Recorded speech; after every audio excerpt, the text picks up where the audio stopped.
Bonjour à tous et bienvenue sur Darumacha DIY. Nous avons acheté cette maison abandonnée au Japon, et ce afin de la rénover nous-mêmes. Mais au vu de l'état du toit, on a préféré demander à une entreprise de venir la réparer. Et ça ne s'est pas très bien passé. Dans cette vidéo, on aimerait vous faire partager notre petite expérience. Et peut-être que cela pourrait être utile à quelqu'un. On a donc demandé à 4 entreprises différentes de nous faire un devis sur les travaux. Et l'un d'entre eux en particulier est sorti du lot pour différentes raisons. Déjà, il ne lui a fallu que 2 jours pour nous donner le devis, alors que les autres mettaient au moins une semaine, voire plus. Puis, il a également remarqué un trou dans la toiture, et a gracieusement offert de protéger la zone, sachant qu'il allait pleuvoir le lendemain. Après avoir remarqué nos déchets accumulés durant les travaux, il a même offert de s'en débarrasser. Sans compter le fait que le prix était plutôt abordable. Et c'est pour toutes ces raisons que nous avons décidé de le choisir. Voici ce qu'il nous a expliqué. Il faut avant tout retirer les anciennes tuiles,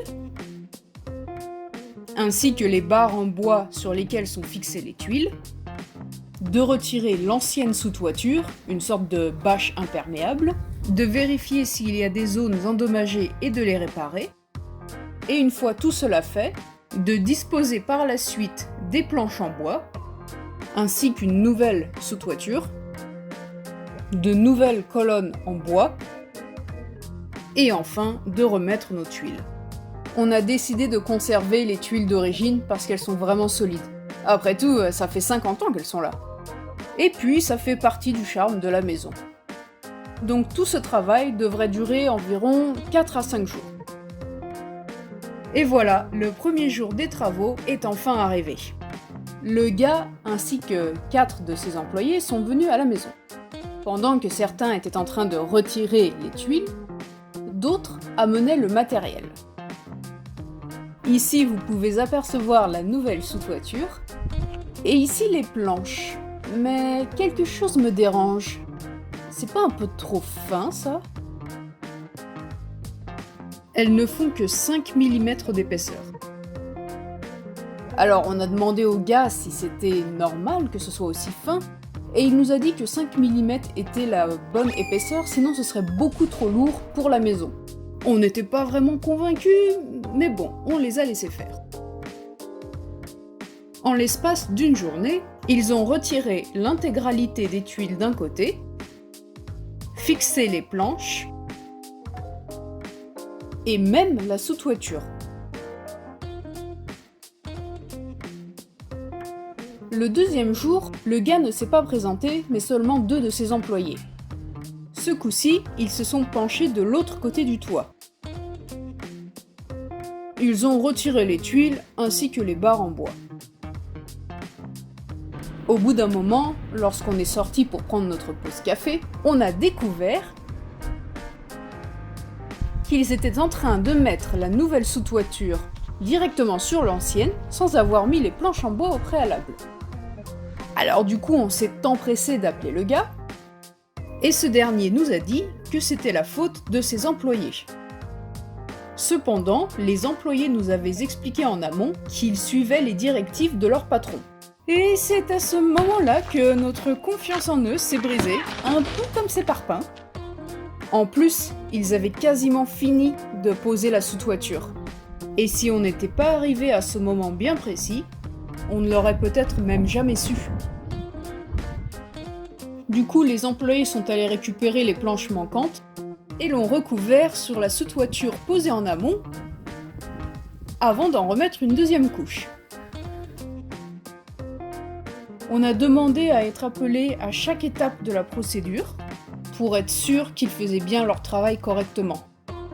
Ce n'est agréable ni pour nous, ni pour eux. Voilà ce qu'on a découvert un soir après qu'ils aient fini leur travail. Sachant qu'il allait pleuvoir le lendemain, ils avaient tout laissé ainsi. Du coup, un employé est revenu peu de temps après son départ afin de recouvrir le tout avec une bâche. La même bâche qui s'est envolée 2 jours après. Va, ô petite bâche, va vers un monde meilleur. Et il n'y a pas que les bâches qui font des petites escapades. Certains déchets s'envolent même jusque chez les voisins. Du coup, on doit aller les récupérer et s'excuser du désagrément occasionné. On a également découvert quelques vices par-ci par-là. C'est comme une chasse au trésor, mais en version plus pourrie. Une fois que la sous-toiture a été posée, on l'a découvert un petit peu endommagé. C'est partout comme ça. Partout. Là, là, là et là et là. C'est intéressant la manière dont c'est agrafé. Et avec une superbe découpe.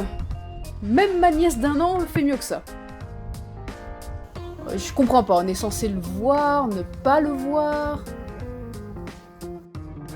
Au bout de 10 jours, une fois que les travaux étaient terminés, on a demandé à avoir un entretien avec le gars, afin d'obtenir de plus amples explications sur les petits problèmes qu'on a trouvés.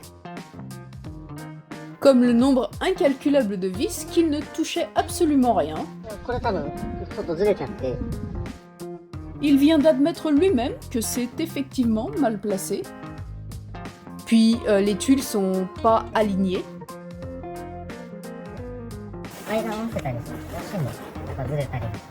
Et là, il vient de dire qu'effectivement c'est mal aligné, mais qu'on n'y peut rien.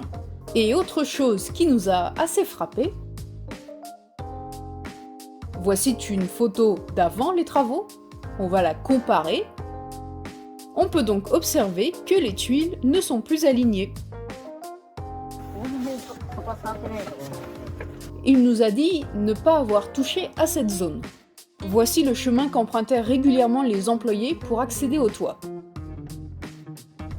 Sans compter l'espace assez important qu'il y a entre chaque tuile. Du coup, ils ont ajouté du silicone pour maintenir l'ensemble.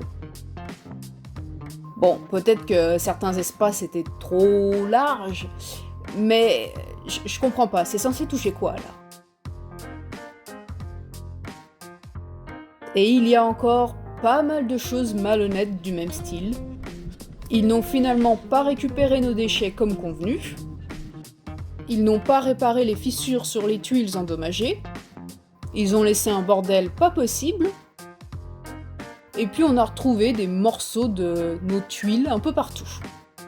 Et le gars voulait qu'on lui paye l'intégralité de la somme. Que l'on a bien entendu refusé.